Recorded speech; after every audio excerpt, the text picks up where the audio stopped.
Hello and welcome back. Again, we're focusing on food and mood this month. It's a super juicy topic.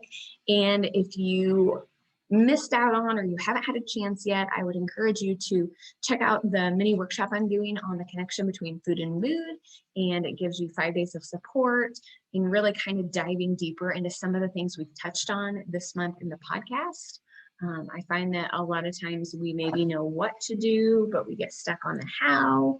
Or maybe we just need a sounding board if you want a professional who is in this space and knows it well because of her own journey and she went to school to get certified in it. I would love for you to be a part. So I'll put a link in the show notes for you as well. But today I just want to dive into some foods that you may want to consider avoiding because of the impact that they have on mood and specifically anxiety. So this is not a one size fits all. Again, we are all different, but there are some fundamental foods that there seems to be a big correlation on. And this is per the work of Dr. Trudy Scott. But some foods you may want to consider avoiding include gluten, dairy, and grains. And I know those are my personal ones for sure. Whenever I eat them, I can feel the anxiety kind of kick back in. And a lot of times the reasoning for this is that they cause food sensitivities. They're one of the foods that people are most likely to be intolerant to. There are 7 or 8 that people are really likely to be intolerant to, and these are some of the top ones. So you just kind of want to experiment, see what works for you. Again, this is just kind of a rule of thumb. You want to avoid empty foods. Again, these are foods that don't have a lot of nutritional value. They don't have those vitamins and minerals and nutrients that your body needs.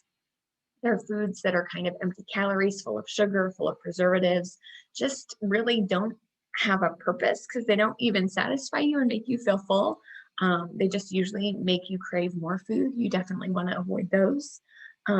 Bad fats, these would include your trans fats, your hydrogenated oils. These are linked to an increased risk of depression, which is really eye-opening. So you may want to, just steer clear of the vegetable oils like your canola, your corn, your soy, the oils that are heat processed and deodorized. Olive oil would be the exception. That's what we use in our cooking is olive oil and coconut oil. Processed foods, again, these are like the empty foods. They don't really have any nutritional value. They don't really serve a purpose. They don't really give your body anything that it needs or that benefits it. So definitely avoid things like, the freezer dinners, the bars, the energy bars, mostly your canned foods, your processed foods. Again, you want to eat whole, fresh foods as often as possible.